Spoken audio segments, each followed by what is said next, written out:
महाराष्ट्र की राजनीति का एक प्रतीक था शिवसेना का बाघ यानी शिवसेना का टाइगर। कभी ये टाइगर अर्थात बाघ पूरे राज्य में दहाड़ता था। एक समय था जब बाला साहब ठाकरे के नेतृत्व में शिवसेना ने कई ऊंचाइयां देखी। महाराष्ट्र की राजनीति में शिवसेना एक प्रमुख दल थी। महाराष्ट्र के राजनीति में अथवा कहे तो भारत की राजनीति में एक नाम था बाला साहब ठाकरे। उनकी शिवसेना और वो शिवसेना का बाघ एक प्रतीक था, हिंदुत्व का एक प्रतीक था। राजनीति में प्रखरवाद, हिंदुत्व प्रखरवाद की एक परिकाष्ठा थी शिवसेना। लेकिन आज सवाल उठ रहा है, क्या ये बाघ यानी शिवसेना मुंबई ठाणे के क्षेत्र तक ही सीमित रह गई है? हम बात कर रहे हैं शिवसेना शिंदे गुट की। क्या उनका सहयोगी बीजेपी उनकी जमीन खिसका रहा है? नमस्कार, आप देख रहे हैं संवाद और मैं हूं अमित, आपका होस्ट। तो आज बात करेंगे महाराष्ट्र की नगर निगम चुनाव के जो परिणाम आए हैं। चुनाव पिछले महीने हुआ था, जनवरी के महीने में, जैसा कि आप जानते होंगे। उसके पश्चात जो नतीजे आए, उन नतीजों का परिणाम क्या होगा महाराष्ट्र की राजनीति पे, उस पर बात करेंगे आज। और खासकर केंद्र बिंदु है शिवसेना शिंदे गुट।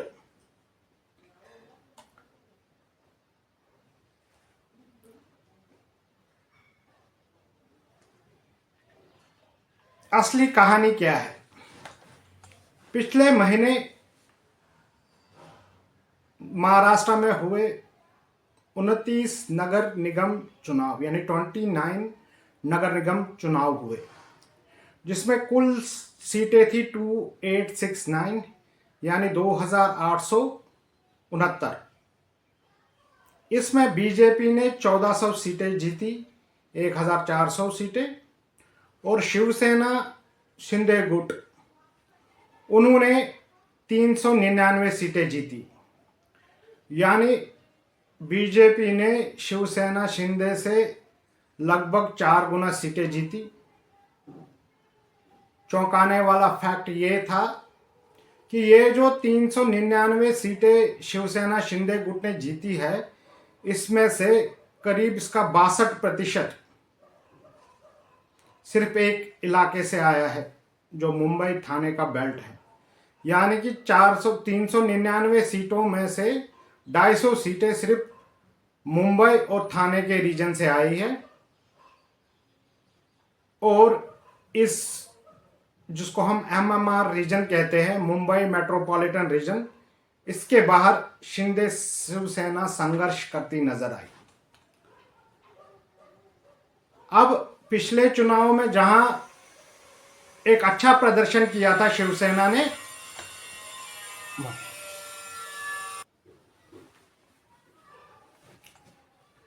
वो इलाके कौन से हैं?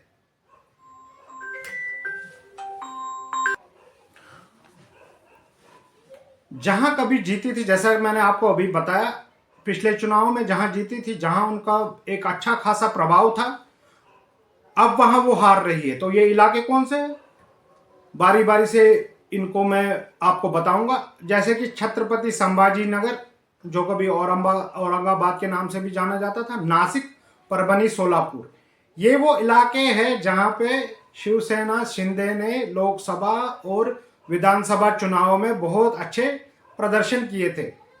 लेकिन नगर निगम चुनाव में शिवसेना शिंदे फिसलती नजर आई।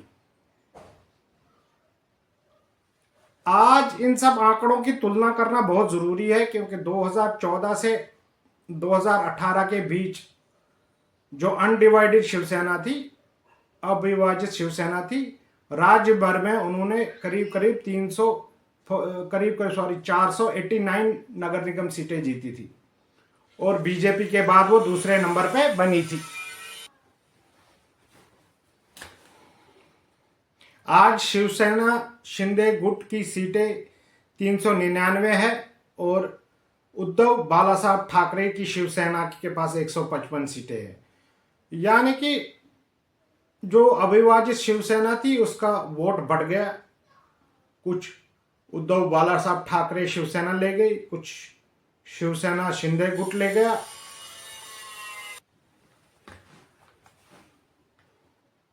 और कुछ उसमें से बीजेपी को भी अवश्य मिला है। जमीनी की हकीकत क्या है और विश्लेषकों की राय क्या है? विश्लेषकों के मुताबिक शिवसेना शिंदे गुट की सबसे बड़ी कमजोरी जो नगर निगम चुनाव में रही वो रही उम्मीदवारों का चयन। इन्होंने उम्मीदवारों का चयन बहुत गलत तरीके से किया और जो शिवसेना शिंदे गुट के नेता हैं उन्होंने अपने परिवार वालों को और रिश्तेदारों को ये सीटें बांटी, जिससे क्या हुआ कि संसाधन एक जगह से दूसरी जगह पहुंच नहीं पाए। ये जो नेता थे ये एक सीट के पे ही प्रचार करते रह गए और बीजेपी आगे निकल गई। बीजेपी का वोटर बेस जो है वो पूरी तरह से अपना उनका वोटर बेस बरकरार है और पार्टी के पास था मजबूत संगठन, स्पष्ट एजेंडा और हर स्तर पर संसाधनों का सही आवंटन और सही इस्तेमाल। जबकि शिंदे गुट के पास ना कोई राज्य स्तरीय चेहरा था एक नाथ शिंदे को छोड़ करके, और ना ही कोई ऐसा मुद्दा था जो वोटरों को लुभा सके। और इसमें उनका समस्या भी था, प्रचार का भी था। बीजेपी जो है वो एक राष्ट्रीय पार्टी है, उसकी हिंदुत्व की अपील राज्य भर में चलती है। जबकि शिवसेना शिंदे जबकि शिंदे सेना मुंबई मेट्रोपॉलिटन रीजन एमएमआर से बाहर उनका कोई ज्यादा प्रभाव नहीं दिखा। सबसे बड़ा चेतावनी की घंटी शिवसेना शिंदे के लिए है छत्रपति संभाजीनगर, जहां पे 2017 में शिवसेना सबसे बड़ी पार्टी थी। आज 2026 के चुनाव में बीजेपी 57 सीटों पर पहुंच गई और शिंदे गुट केवल 13 सीटों पर सिमट गया। स्थानीय नेता मानते हैं कि जमीनी संगठन कमजोर है, गठबंधन की उम्मीद में तैयारी नहीं हो पाई। पहले लग रहा था कि बीजेपी और शिवसेना शिंदे में गठबंधन होगा, लेकिन ऐसा नहीं हुआ।